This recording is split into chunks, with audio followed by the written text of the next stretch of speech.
महारानी, ये आभूषण आपकी पुत्री के लिए विशेष तौर पर अद्वितीय बनावट के साथ तैयार किया है।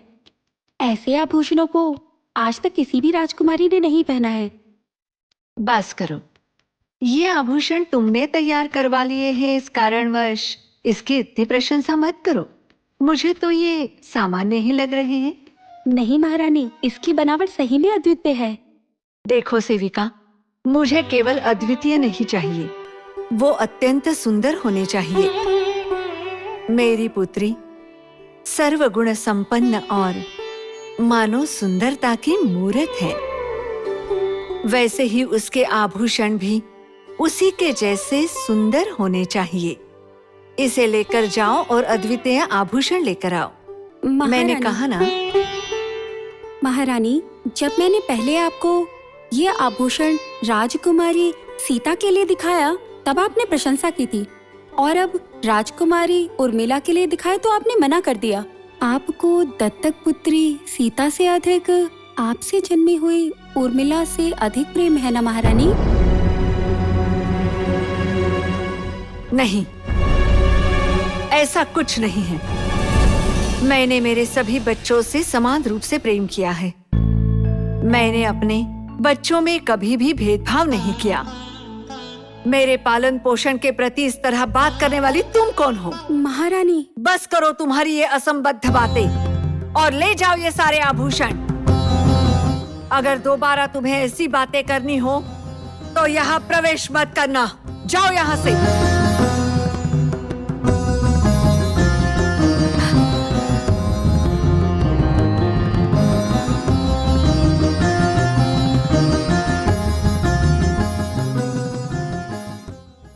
हे प्रभु, ये क्या सुना मैंने आज तक सीता और उर्मिला में कभी भेदभाव नहीं किया। किस कारणवश उसने ये सब कहा होगा?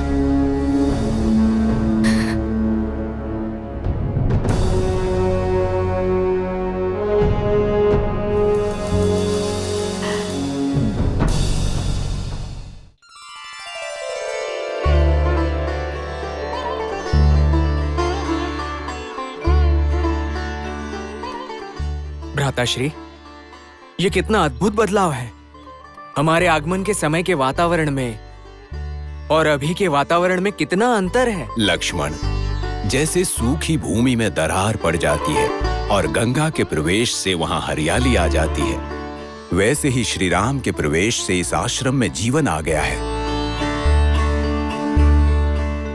बहन अहल्या, आपकी विनती पर हमने आपका आतिथ्य स्वीकार किया। अब हमें यहाँ से प्रस्थान करना होगा। सब मंगल हो। महर्षि विश्वामित्र, नमो नमः।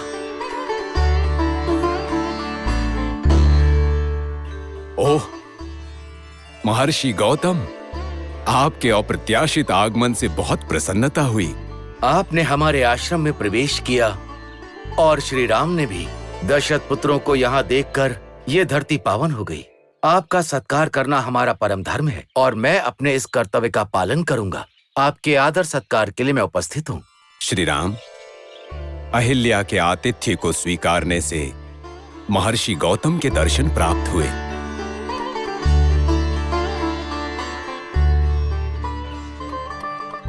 सब मंगल हो।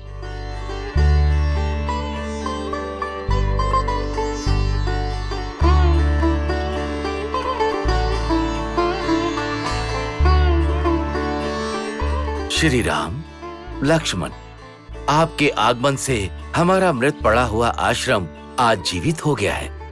हमें सत्कार का अवसर दें, उसके उपरांत प्रस्थान करें। श्री राम, इनका आतिथ्य स्वीकार करना हमारा धर्म है। जी गुरुदेव, गुरुदेव जो आज्ञा हमें दें उसका पालन करना हमारा कर्तव्य है। अहिल्या। स्वामी,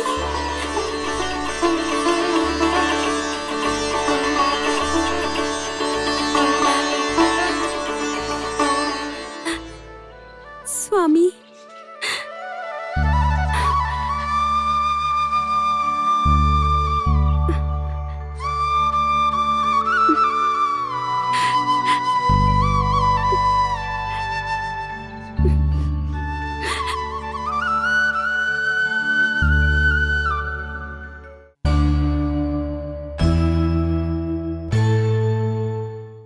हे प्रभु, ये क्या सुना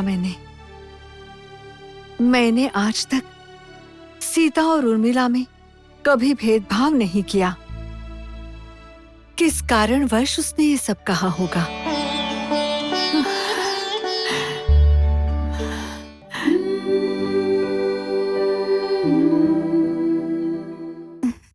माताश्री। सीता पुत्री, क्या मैंने कभी उर्मिला के प्रति प्रेम से कम प्रेम किया है तुमसे? कहो ना। माताश्री, जिन लोगों को आपकी अच्छाई के बारे में ज्ञात नहीं है, केवल वो लोग ही ऐसी सब बातें कर सकते हैं।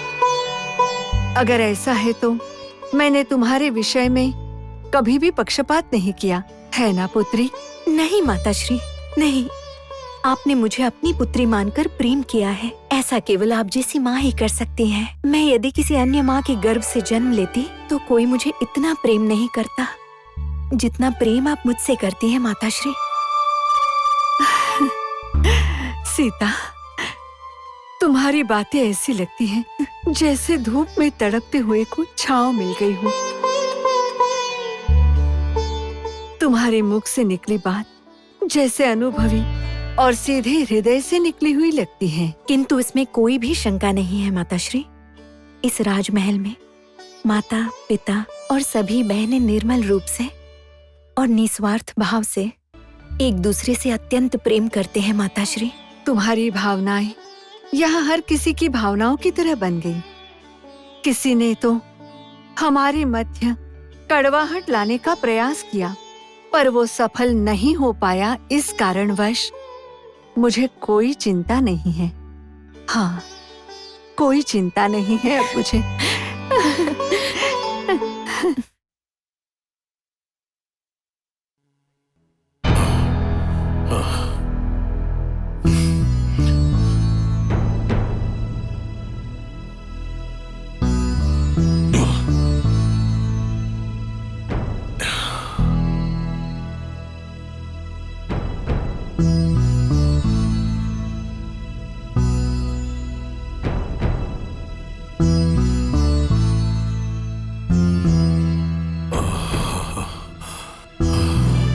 जिसकी तपस्या से प्रसन्न होकर चतुर्मुख ब्रह्मा ने जीवन वरदान दिया था, जिसको कोई नहीं कर पाया, ऐसे कैलाश पर्वत को तिनके की तरह उठाया था।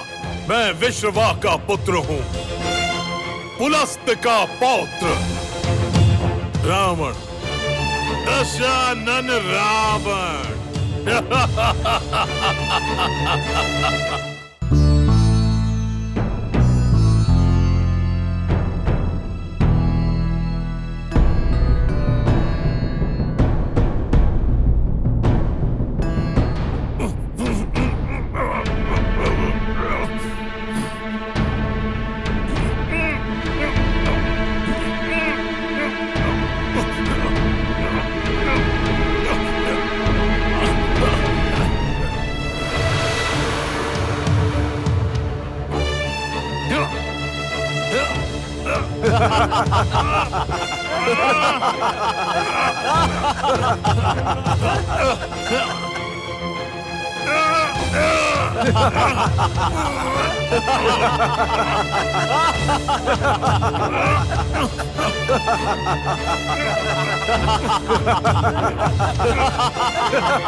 हमसे क्या कहा था कि ये शिव धनुष हम सब के लिए पर्वत की भांति भारी है और तुम्हारे लिए बांस की भांति हल्का, तो पर्वत की भांति क्यों गिर पड़े?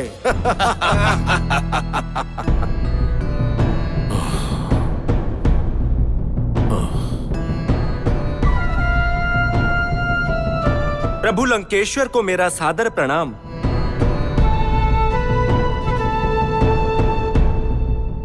बोलो मारीच, क्या तुम मेरा हारा हुआ मुख देखने आए हो?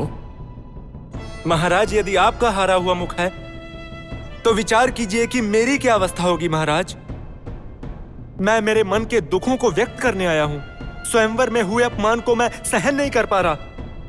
परंतु महाराज, मेरे ऊपर भी एक संकट आया है। पता नहीं आप मेरे संकट का निवारण करेंगे या नहीं। मारीच, तुम मेरे परम बंधु हो, मेरे परम सखा हो। तुम्हारे संकट के बारे में सुनना मेरा कर्तव्य है। बोलो मारीच, क्या हुआ, बोलो। प्रभु, विश्वामित्र मुनि ने यज्ञ की रक्षा के लिए अयोध्या से राम लक्ष्मण को बुलाया था, आपको ज्ञात है ना? वो राम सामान्य पुरुष नहीं है, ये सिद्ध हो चुका है। क्या हो गया? वो राम असामान्य कैसे है, बताओ मुझे। मेरी माँ ताड़का इस संसार में नहीं रही महाराज। एक ही अस्त्र से उसने मुझे समुद्र में फेंक दिया महाराज, और एक ही बाण से मेरे भाई सुबाहु का वध कर दिया महाराज। अर्थात विश्वामित्र का यज्ञ पूर्ण हो गया। हाँ प्रभु, राम के बाण की उस शक्ति को देखकर उस यज्ञ को मैं भंग नहीं कर सका महाराज। प्रभु, विश्वामित्र का यज्ञ पूर्ण होने के पश्चात वो राम लक्ष्मण मिथिला की ओर प्रस्थान कर रहे हैं प्रभु। मिथिला, मिथिला, मिथिला। ये नाम सुनते ही मैं चलने लगता हूँ। वहाँ के अपमान को स्मरण करते ही मेरे शरीर से आग निकलने लगती है। ऐसा प्रतीत होता है कि मैं स्वयं को जलाकर राख कर दूं। प्रभु, यही उचित समय है कार्य करने के लिए। माता और भ्राता को जिस राम ने मारा था वो अब मिथिला में ही है। उस पर आक्रमण करके हम प्रतिशोध की अग्नि को बुझा सकते हैं। राम और जनक को समाप्त करके हम दोनों का ही प्रतिशोध एक साथ लिया जा सकता है महाराज। महाराज, हम मिथिला को चारों ओर से घेर लेंगे। दशरथ पुत्र राम और जनक महाराज को युद्ध के लिए कहेंगे। सामान्य मनुष्य से युद्ध कर्म करके मैं अपने प्रभुत्व को कम नहीं करना चाहूंगा। शिव धनुष ना उठा पाया इसलिए युद्ध किया, ऐसे लोग कहेंगे, और ये अपमान मैं सहन नहीं कर पाऊंगा। तो जो हमारा अपमान हुआ है उसे सहन कर लें क्या प्रभु? नहीं, जिसने संकट दिया उन्हें संकट देना होगा।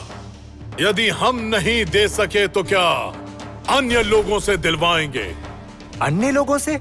हाँ महाराज, जनक राज्य के स्वयंवर में जहाँ मेरा अपमान हुआ वहाँ अन्य राज्यों के राजकुमार का भी अपमान हुआ था। उन्हें भी संकट देने का संदर्भ प्राप्त है। उन सभी को एकत्रित करो, महाराज जनक पर आक्रमण करवाएंगे।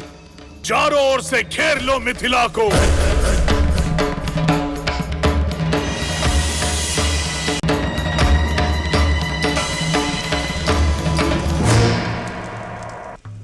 सभी राज्यों के राजाओं, इस सभा में आप सभी का स्वागत है। ध्यान से सुनिए।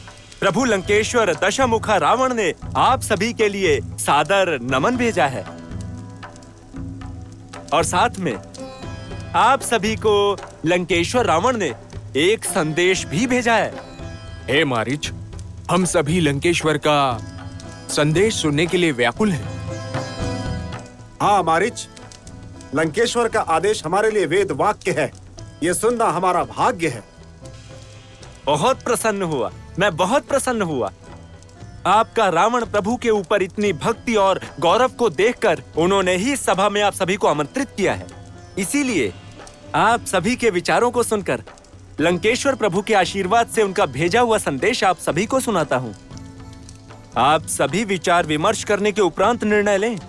अवश्य ऐसा ही होगा। हम सभी उनके आदेशानुसार चलने के लिए तैयार हैं, किंतु समझ गया, मैं समझ गया। आप सभी को रावण प्रभु का सहारा चाहिए ना, और आपकी सारी आवश्यकताओं को पूर्ण करना चाहिए। सत्य कहा। यदि लंकाधिपति हमारी आवश्यकताओं को पूर्ण करते हैं तो हम भी उनकी आवश्यकताओं को पूर्ण करेंगे। हमें बताएं कि आप हमसे क्या अपेक्षा रखते हैं मारीच, बताइए। अभी बताता हूँ महाराज। सत्य वचन करूं तो लंकेश्वर रावण प्रभु को मुझसे या आप लोगों से कुछ भी नहीं चाहिए। किंतु महाराज, राजा जनक की सभा में हुए अपमान से आप सभी लोग कल्पित हो रखे हैं ना। राजा जनक का कोई भी पुत्र नहीं और उसका कोई भी भविष्य नहीं। फिर भी आप अहंकार तो देखिए।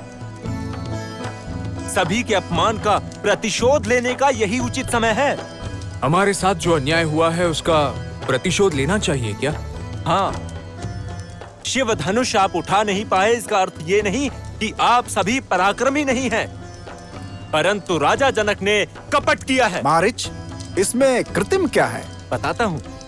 शिव धनुष को कोई उठा ना पाए, इसके लिए उस राजा जनक ने माया के भयंकर जाल को बिछा दिया था। इसी कारण इतने पराक्रमी लोग उसे उठा नहीं पाए। यदि ऐसा है तो ये स्वयंवर आयोजित करके हमें अपमानित करने के लिए बुलाया था। हाँ, आप सभी लोग दुर्बल हैं यही साबित करने के लिए आमंत्रित किया था, परंतु आप लोग दुर्बल नहीं हैं। आप में तो इतना सामर्थ्य है कि मिथिला को अभी घेरकर राजा जनक को पराजित कर सकते हैं। मारिच, क्या हमें मिथिला को घेरना होगा? हाँ, लंकेश्वर प्रभु आपकी सभी सुविधाओं की पूर्ति करेंगे। अब बोलिए, मिथिला को घेरकर पराजित करना है क्या? रावण प्रभु के लिए कृपा का पात्र बनना चाहते हो? हाँ मारिच, हम सभी मिथिला को घेर लेंगे और हम जीत जाएंगे। हम अपने अपमान का प्रतिशोध लेकर रहेंगे। हम अपने अपमान का प्रतिशोध लेकर रहेंगे। हम अपने अपमान का प्रतिशोध लेकर रहेंगे।